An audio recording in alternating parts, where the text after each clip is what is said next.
It's always a fingers crossed in the spring that, you know, the clutch didn't stick or something didn't break over the winter, you know, like something with the radiator or hydraulics or something, just or tires even. I know I put it away without much gas in it. The thing about these gravity feed tanks is going up my driveway if I don't have it, you know, at least a quarter full. All the gas goes to the back, and then it stalls, and so you have to turn around and go up the driveway backwards because the drain is kind of in the front. Sometimes the solenoid, you know, not the I guess it's the solenoid, but it's the ignition switch that goes on the starter, not the actual ignition switch here, but the one over there. I get the 6-volt ones, and the better ones are from Steiner, but you have to look them out specifically. If you get the cheap ones off eBay or Amazon, for some reason they fry. Like if you pull on the starter too many times, or I don't know, they just fail. It's just like the cheap starters you get from Amazon. They work a little while and then they don't. So you're better off to either buy a remanufactured original one or fix it yourself, because the new ones are junk. Usually go about third throttle, pull the choke out. But if I don't put gas in the carburetor, it's never going to start.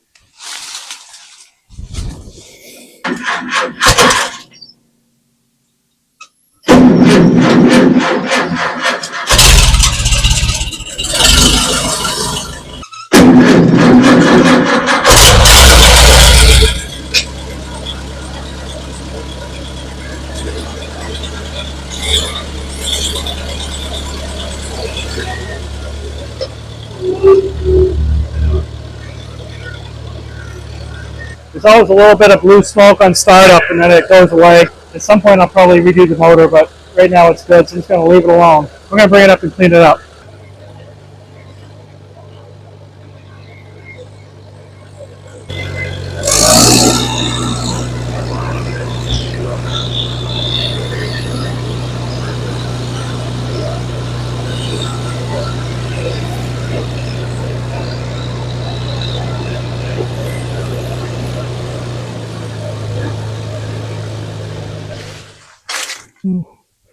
I could change that. Changed it last year, but looks like I could use it again. This one's definitely easier to get on. A lot of the old people like these better just because they're easier to get on and off of.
I've had a lot of old tractors, and one thing that they all have in common is every once in a while you got one that's pretty cold-blooded. My Farmall 140 was like that.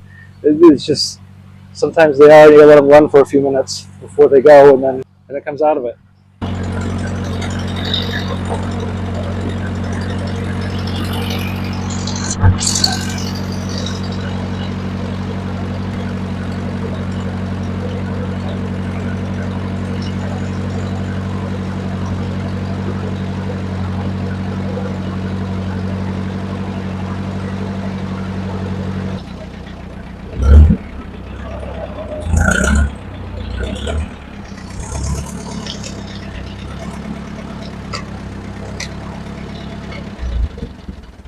I guess with the oil being dirty, it'd be a good time to change the oil. I got a new spin-on filter to replace this cartridge one, so we'll do that in a separate video. But that's why that was never painted, because I had a plan. So the first thing I do after I let them cool down a little bit is I'm going to degrease them, wash them off, and then put them down at the end of the driveway for Memorial Day.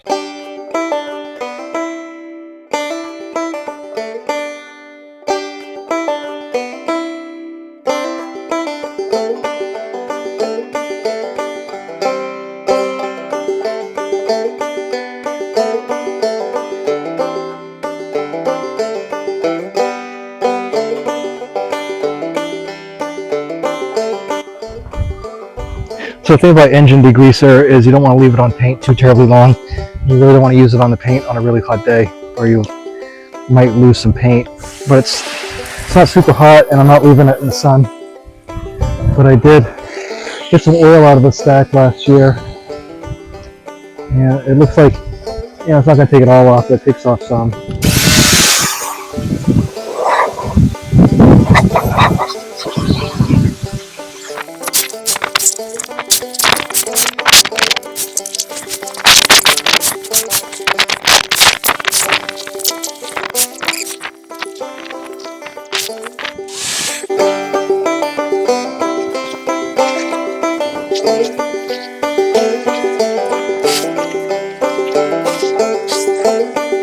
Thank you for stopping by today. I hope you all have a safe and happy Memorial Day weekend.